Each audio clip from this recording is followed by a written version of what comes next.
Coming up on today's show, we're going to check out 5 players the Browns could trade for this offseason. Now, I'll kind of preface with this. It's the end of February. Sometimes NFL news circles can run a little bare and run a little dry, so some of these trades may be a bit ambitious, but you know what? It's way more fun to talk about players we actually know about, even if it is on the, far end of the spectrum of reality, than third-string defensive tackles no one's ever heard of. But I do think all these trades may not all happen together, but maybe one of these trades could be in play this offseason. So let's look at the first trade target for the Browns. It's a wide receiver, Brandin Cooks.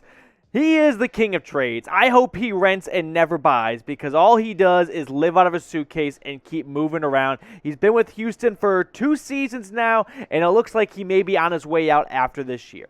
Like I said, he has been the king of trades. He's been traded 3 times. Started with the Saints, went to the Patriots, went to the Rams, and then went to Houston. But the funny thing is, I don't really know why no one's wanted to commit to Brandin Cooks. In his 8 seasons in the NFL, he's gotten over 1,000 yards 6 times. He's been a sneaky, very productive wide receiver. He just has been in the wrong situation a lot of times. Now, you got to look at the facts here when you talk about trading for players, and the facts are what their salary cap hit is. He's entering the final year of his contract, and he's got a $16.2 million salary cap, which, to put it into perspective, that's a little bit more than what Jarvis Landry is going to have this season. So now you got a base of what to compare it to. Then you look at what Cooks did this past season for the Texans, and like I said, he has been a member of the 1,000-yard club for quite some time, and despite having inconsistent up and down and poor quarterback play in Houston this past season, 6 touchdowns and 1,000 yards, not a bad year for Brandin Cooks. So with that all being said, would you like a Brandin Cooks trade to happen? Tell me down below. Give me a Y for yes or an N for no. I would like it. I think Brandin Cooks is a glue kind of guy. I've never heard him having locker room issues or being a player that teammates don't like. It's just he hasn't been at the right place at the right time, and teams have looked to get draft capital for him when honestly, I bet those draft picks have not amounted to be better than Brandin Cooks. Next trade target for the Browns is on the defensive side. It is the Packers edge rusher / defensive end, Preston Smith, the former Washington football team, Redskin, Commander, Commie, whatever you want to call it, player who signed with the Packers back in 2019. Maybe Green Bay looks to offload his huge contract because have you heard Aaron Rodgers is looking for a lot of money, so is Devontae Adams. And Preston Smith, who had a great season for Green Bay, 9 sacks, 17 QB hits. This could be a guy that the Packers look at and go, you know what? We'd rather allocate our money to Aaron Rodgers and Adams. We'll take you off of our books and we'll ship you out the front door, not because you've been a bad player, but because we need to devote that money to other resources.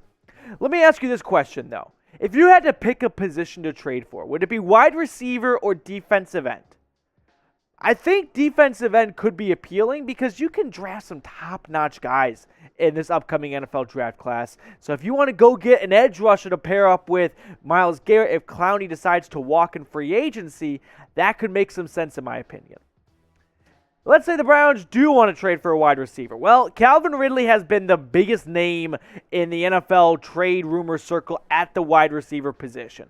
The star wideout only played 5 games this season for the Falcons, stepped away for mental health issues, which is a grave concern for front office execs who are running billion-dollar companies here. They don't want to get someone who's not available because the greatest ability is availability. And if Calvin Ridley's not available, that's going to be a big issue for teams. But if he is, it could help the Browns out a lot, especially when you check out what they're working out with wide receiver.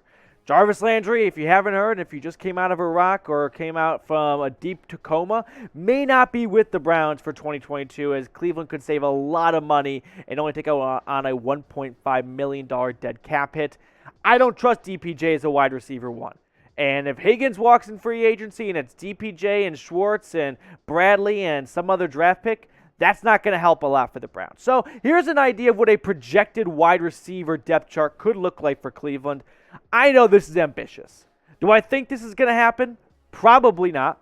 But it's my show, and it's the end of February, and we're looking for things to talk about. So Calvin Ridley at wide receiver 1. Let's say the Browns do keep Jarvis Landry because he's the glue guy. He's the administrator of culture in Cleveland at 2. They draft Garrett Wilson in that 13 overall spot, and DPJ for a wide receiver 4.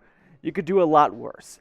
Now, before we look at some other trade targets, I got a request for all you guys watching out there. We have 3 big AFC North channels here at Chat Sports, and the Browns Report is right in the middle of the Steelers and the Ravens. So if you hate the Steelers, or if you hate the Ravens, or better yet, if you hate them both, then subscribe to the channel. Help us catch the Steelers and help us get some separation between us and the Ravens. Hit that big red sub button and just do it for the AFC North because let's be honest here, I can't stand Steelers fans and I really can't stand coming to work and sitting next to the Steelers guy and hearing every single day tiny little jabs about the Browns. Gets under my skin. So let's catch up to them in subs and let's beat them to 10K. Going back to Calvin Ridley, he's going somewhere. The guy has got his bags packed. I have no doubt about that at this point because he's asked for a trade, and it looks like after sitting out for 3/4 of the season, he is not planning on returning to Atlanta. The interesting thing to note, though, is would the Browns want to go out and get an expensive wide receiver? Because Cleveland had one in Odell Beckham, and they had one in Jarvis Landry, and neither of them, I don't think, really ever lived up to the paycheck. Not saying Jarvis Landry was bad for the Browns. Jarvis Landry was awesome for the Browns. I would do that trade over and over again. But what you paid those guys, you paid them a lot of money. And that's not the kind of money you give someone to be a really good run-blocking wide receiver or intermediate routes over the middle like Landry. You pay those guys top money to be top wide receivers in the NFL. And at the end of the day, none of them were big fantasy guys. And that's, I think, not the worst measuring stick to evaluate someone who you pay a lot of money to. So I don't know how well those big guys fit in terms of money-wise with Stefanski's offense, which leans heavily on the run. We'll get to the rest of the trade targets in just a moment, but we've got a great deal going on at Fanatics. You guys can get this dope charcoal gray shirt, 30% off when you go to chatsports.com/Browns t-shirt. If you don't remember the link, don't sweat it. I got it in the comments and the description of the video, so check it out. Browns t-shirt, 30% off. Deal won't last forever, so get yourself hooked up with a nice Browns tee over at chatsports.com/Browns t-shirt.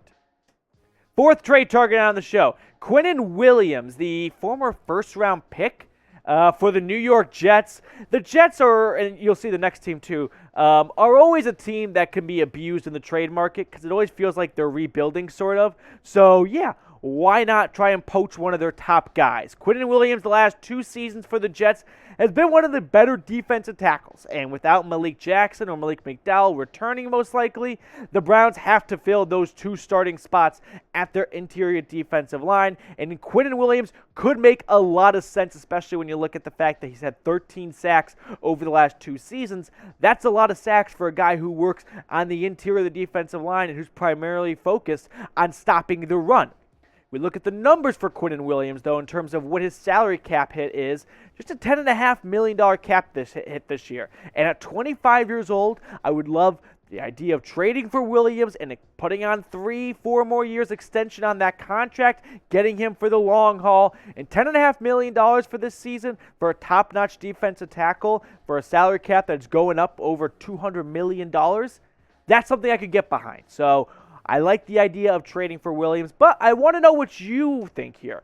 Who do you want the Browns to trade for? I've shown 4 names so far. Maybe I'm leaving someone off. Maybe you got a better name. This is your time to be a part of the show, so join me here at the Browns Report by letting your voice be heard in the comments section below, and we'll see if we agree or disagree.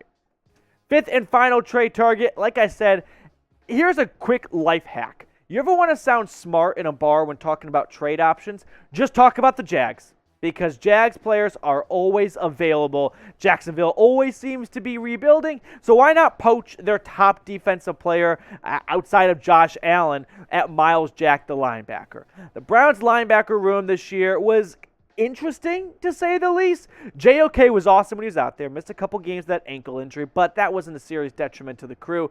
Walker got hurt early in the year, and you kind of had a revolving door. Malcolm Smith was pleasantly way better than maybe what we thought he would be. Mack Wilson just isn't the guy, but also you didn't pick him early in the draft, so I don't know why there'd be this huge expectation he would be the guy. I think the idea of combining JOK with Myles Jack at linebacker would be filthy. The Browns' defensive scheme under Joe Woods is pretty obvious. They like athletic linebackers who can do a lot in pass coverage and not so much your stocky, stereotypical run-stopping linebacker. They want them flying sideline to sideline. And JOK absolutely can do that, and so can Myles Jack. So the two of them would be nasty together. All right, that's going to do it for today's show. Make sure you subscribe to the channel if you have not already. We will catch you guys later here on the Cleveland Browns Report.